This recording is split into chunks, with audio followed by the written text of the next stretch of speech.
It's the end of the year. The one question that is plaguing me, it keeps me up at night, what should I be focused on next year to improve my personal life, to improve my work quality, or to improve my career? How do I know that I'm focused on the right things? Well, that's the focus of this video, and it's part of our Measurement Made Easy series because measurement and evaluation are the tools that will keep us on track, and using data and analytics will help us to reflect on the past, learn from everything we've done in this calendar year to make sure that we're planning appropriately and excitedly for the next calendar year. This video is going to use one of my absolute favorite tools. It's from Moran, who is the author of the 12-Week Year. If you haven't read it, I highly recommend. He also has a field guide, and some of the images that I'm featuring here are coming from his field guide, so feel free to check that out on Amazon as well. I'm not an affiliate, just a fan. So, what are we doing here? We're going to take the next 10 or so minutes and give you a process to help you use measurement and evaluation to make sure that you're doing the right things to achieve your goals in the first 12 weeks of the year.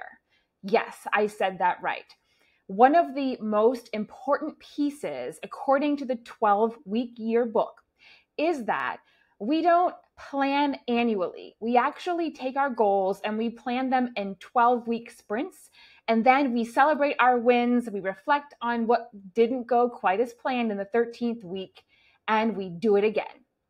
I like this approach because I get 4 key goals accomplished in a calendar year, and I can actually break down the very specific tactics that I should be doing to achieve my goals every 12 weeks. So this video is going to give you that process, thanks to Brian, and a little bit of extra value from my own perspective and experience. So you want to make sure that you're focused on the right things in 2024. Well, what are those things? Okay, you're definitely going to be familiar with the working backwards approach, and we're going to start with that 100%. But then it gets interesting. We're going to get tactical. Tactical as in, what are the things that you can check off on a to-do list that somebody else could see you doing, or you could see yourself doing and go, yep, I've done that, or no, I didn't. So we're going to go strategy, and then we're going to go tactical. This isn't news. This happens in every single approach to planning and strategy, but we're going to practice it with a little extra value, and that is looking back before and during the process of looking forward. Moran likes to say that goals are oftentimes conceptual, theoretical. They're not tactical enough for us to execute on them. And it's the execution that really matters. That's why we're breaking this into 12-week sprints. You might have one larger goal in the year, but breaking that down into 12-week sprints and then breaking that larger sprint into specific tactical granular steps that you can take every single week is going to be so much more enjoyable and easier to do. And if you have an accountability partner or a peer or just a friend, your spouse, your mother, anybody who's willing to chat with you every single week about your weekly tasks, it'll be that much more easy to do the things you need to do every single week to hit your goals. So I'm going to give you a couple of examples and give you a process that you'll hopefully be able to easily execute all on your own. The first step of the process, and I love leading with questions, and that is, what is it that you want to improve upon next year?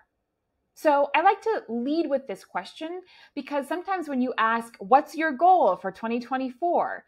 It's really hard. Sometimes you come back with these really big concepts. And as Brian says, those are hard to work with. If you lean into what do you know you want to improve next year, it'll be a little bit easier to get that 12-week goal.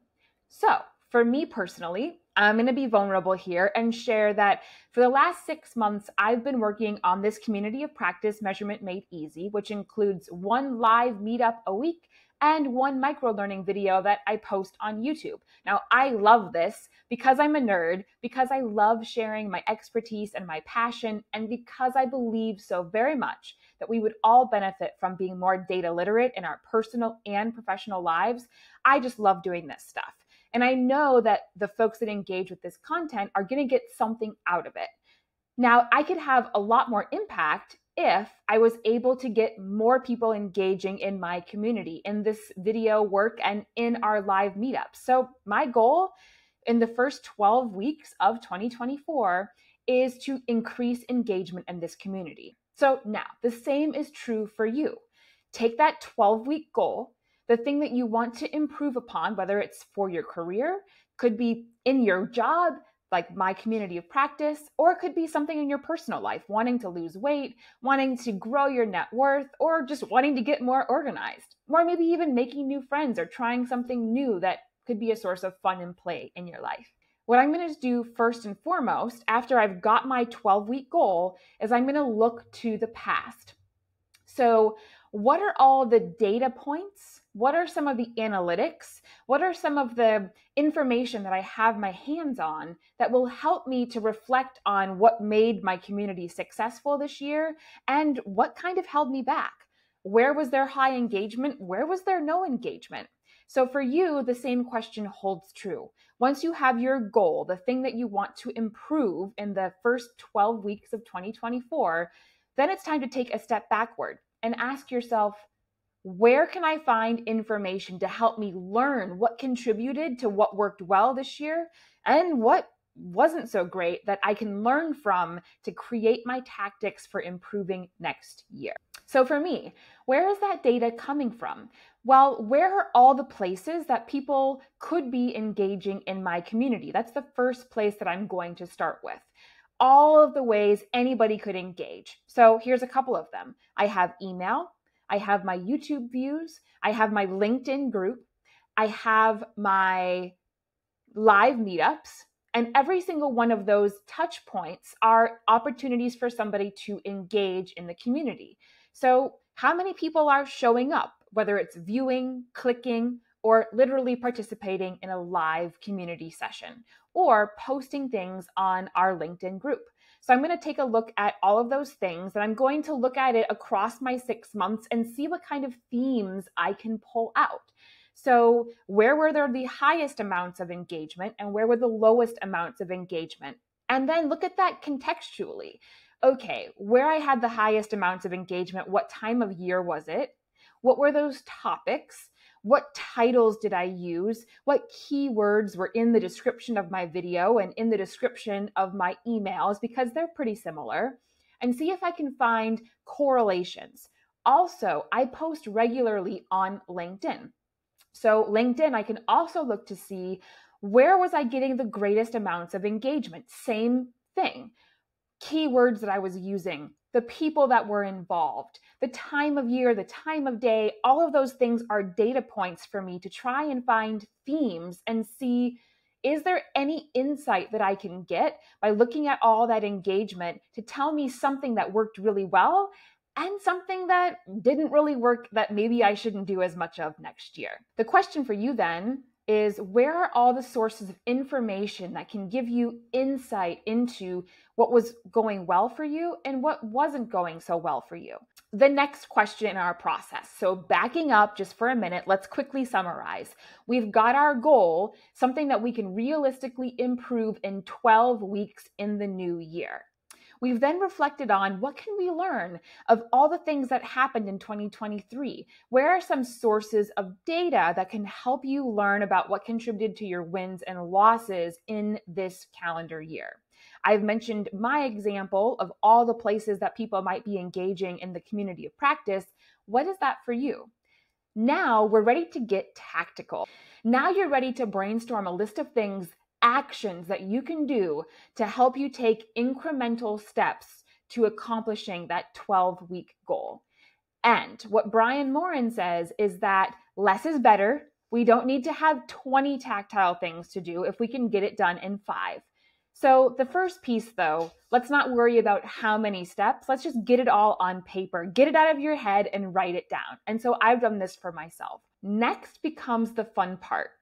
It is organizing that list into, if I do this first, it makes this next thing easier. So it's lining up, like you've probably heard me say before, lining up your action steps in a way where you can go, if I take this step, it makes that one easier and then that one easier, and you get the idea.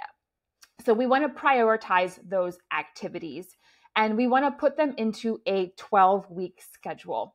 Do it in an Excel spreadsheet. That's easy enough to do.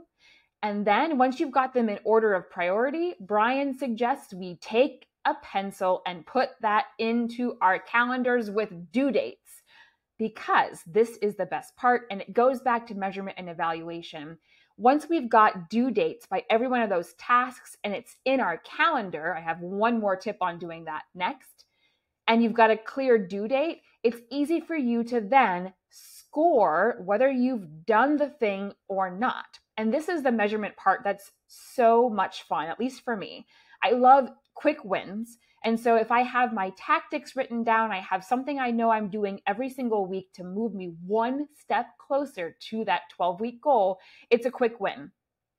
This is the thing that also I want you to think about every single week. Build it into your calendar, whatever reminder system you need to do, is take a moment and look at the tactics that you did and the tactics that you didn't do, and ask yourself, what contributed to my completing that task, or what got in the way of me not being able to complete that activity?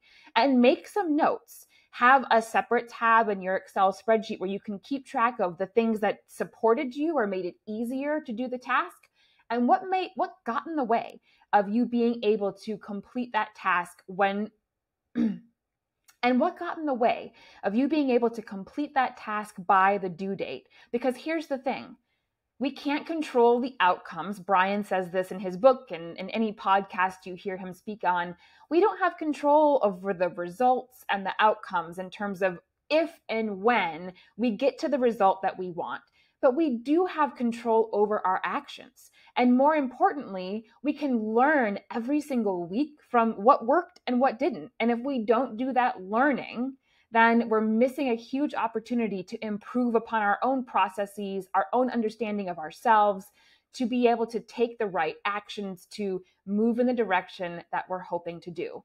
And you're thinking, well, is that really a best practice in measurement and evaluation? Absolutely. It's the reason that we measure and evaluate in the first place, is to learn about what worked, what didn't, why or why not.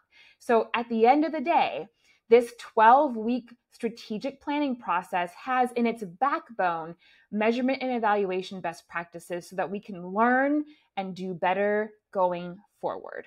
So here are a few quick tips to make this process even smoother than the few steps I've already shared. Number 1, write this stuff down.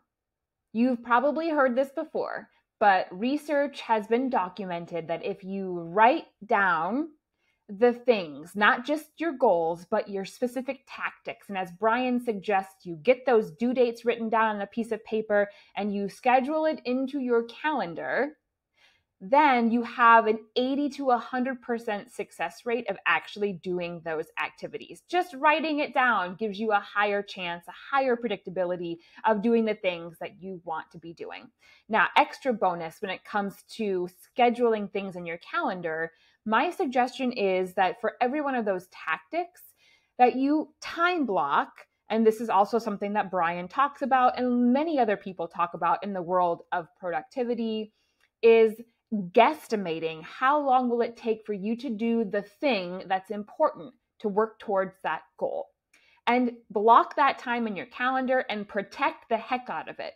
Don't let somebody else schedule something in that time block. So if you know you're undisturbed in the morning or at lunch or in the evenings or on Tuesdays, but not on Fridays, schedule that thing at a time where it's the right amount of time and it's at the right time so that you can do the work undisturbed and just get it done. Another best practice, and this is probably common sense, but sometimes a little extra evidence helps us to do the thing, and that is about peer groups. So in our community of practice, we did this exercise, and I came to find out that 2 of the members of our community had already established a relationship where they checked in once a week, or maybe it was a couple times a week, online asynchronously, just to have someone to chat with about the career moves that they're looking to make. So if you have somebody in your life already who knows what your goals are and who, of course, wants to be your wing person to help you be successful, ask them It's okay if you all check in together.